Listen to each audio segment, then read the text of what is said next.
April 10, 3 a.m. Ladies and gentlemen, all entertainment purposes, my thoughts are just my opinion.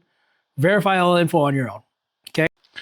What a bad ceasefire deal. The ceasefire deal was really the nail in the coffin, ladies and gentlemen.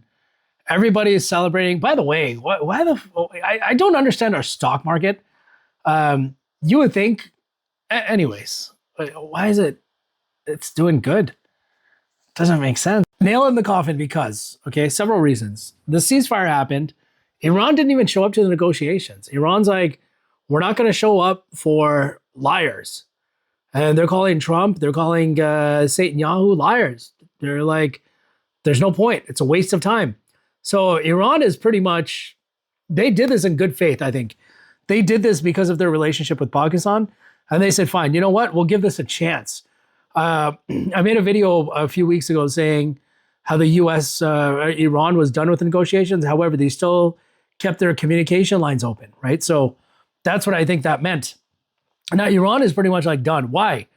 Because part of the ceasefire, you guys know the largest attack, there was like 100 locations attacked throughout Lebanon yesterday by IS, right after the ceasefire was signed. Now, IS and Trump, they signed this deal that I think they were desperate, son of a biscuit.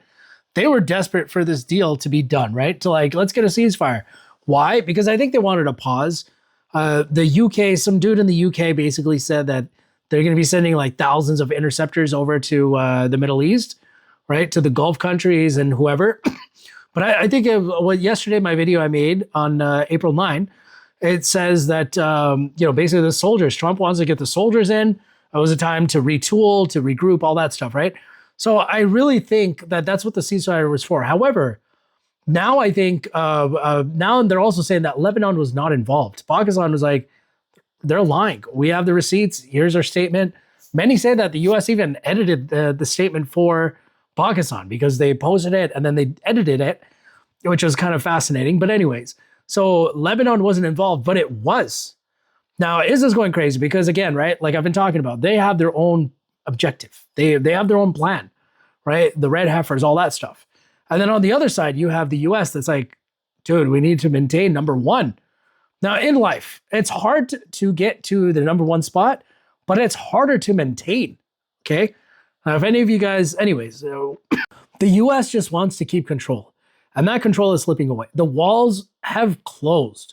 It's not that yesterday my video said the walls are closing, but after today, the walls have closed. Iran is done. Pakistan is getting pissed because they took the time. They asked Iran, like, dude, guys, come on, please, for our sake. And Iran's like, you're our brothers, you're our neighbor, let's do it. But with everything going on, and obviously whatever else, Trump is having a meltdown. Okay, he basically thinks everybody in America, and MAGA is the same way, everybody in America is against him. They're a bunch of lunatics. They don't see their actions. They're basically just crying. And that speaks also on IS, right? They don't understand their actions. They're just saying that everybody is against them. It's so unfair. Everybody's name calling. Everybody is dumb. But everybody's looking at the actions and basing them based on that. Like, what are you talking about? So Trump is going nuts because his wife, Melania, came out today with a really weird statement. She basically went in front of the whole press and she was like, oh, whatever. I didn't have any relationships with Epps, the files guy. And everyone's like, what are you talking about? This is weird. But there's a rumor that a few days ago, like 2 or 3 days ago, a book was released in the UK about her, which is pretty racy regarding, now this is all just entertainment rumors, but it required Prince Andrew and also Epps himself and even Putin. But anyways, that's all rumors, right? But here's the one thing that it did do is that book ripped the Band-Aid off of Trump. Now, the war, many people felt like it was like there for a distraction. The Band-Aid that was there and the blindfold that everybody had, which nobody forgot about it, but what he thinks, it was ripped off. So now the wounds become fresh. And now Trump is melting down. He's like, everybody is against me. And it's like, dude, well, look at what you're doing again, right? Actions. Actions have consequences. Yes, it's a weird concept. But now the whole world is looking at this and they're like, dude, look, the US right now is being run by like, a whatever. And you look at Netanyahu, and everybody is now kind of coming up against them. The Pakistanis, they're pissed off. They don't even acknowledge is, like on their passport, it says many other countries, even the prime minister of Spain, he opened an embassy in Tehran, which is now officially open.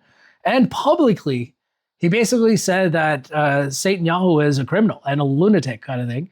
And he got the whole country to cheer behind him. Everyone in Europe right now, Italy has not allowing the US to use their bases. Everybody is now slowly kind of turning against the US because they're in desperation. They need oil, and Iran has it. Russia has it. While we're sitting here and we're talking about Venezuela, we're not even pumping right now. Venezuela is pumping, but we're not getting the quantity and everything that the world needs. The reserves are there, but it's going to take a couple of years. There's a lot of time left now in all of this, right? Turkey is a member of NATO, but Trump has been threatening that he's going to leave NATO. Now, one thing nobody is talking about is I feel like if that does happen and the US does leave, I feel like Turkey is going to start getting more active into this war, especially because of Syria, their borders, whatever. But because of Turkey is also creating an alliance with Iran, and now it becomes easier because everyone else in Europe is. Turkey is now no longer considered the T word for working with Iran, which is hella xenophobic and racist, right? But it happened.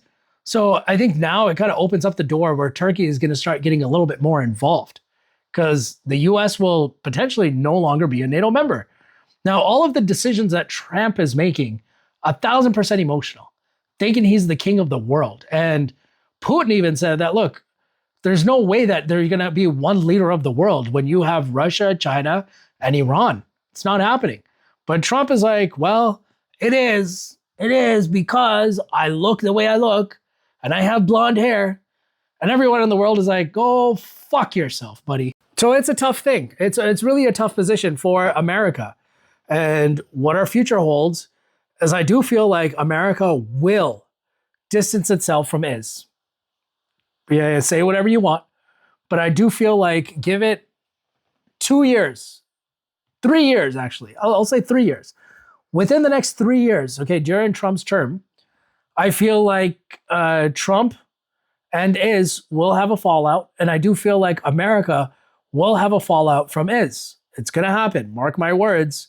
Let's see if I'm right or wrong. Come back in 3 years, right? I feel like Lebanon is going to win. Syria will become in the control of probably Turkey, to be honest with you. In my opinion, this is what I think. I think Iraq is going to be more, they have been already friendly with Iran. I think a lot of these places and areas will begin to start taking control of a lot of these countries. The Gulf countries, I think Iran is going to go in. I think Iran is going to capitalize with Russia and China's help. Those three will go in and clean up the Gulf countries, in my opinion. Okay, it's just a matter of time. I think they didn't work. They worked on lavish things. They worked on lifestyle. They called everybody inferior to them because of their money. But now they'll get a taste of their own medicine, basically. So I think the Gulf countries, those are going to be done. I think the Middle East, let's say, it's going to be finished like what we know. It's going to be divided, spread up. And I feel like the new powers that are emerging in Asia will end up taking control as far as the resources. Not like, going in with checkpoints and whatever that was done in Pali, but I feel like by resources.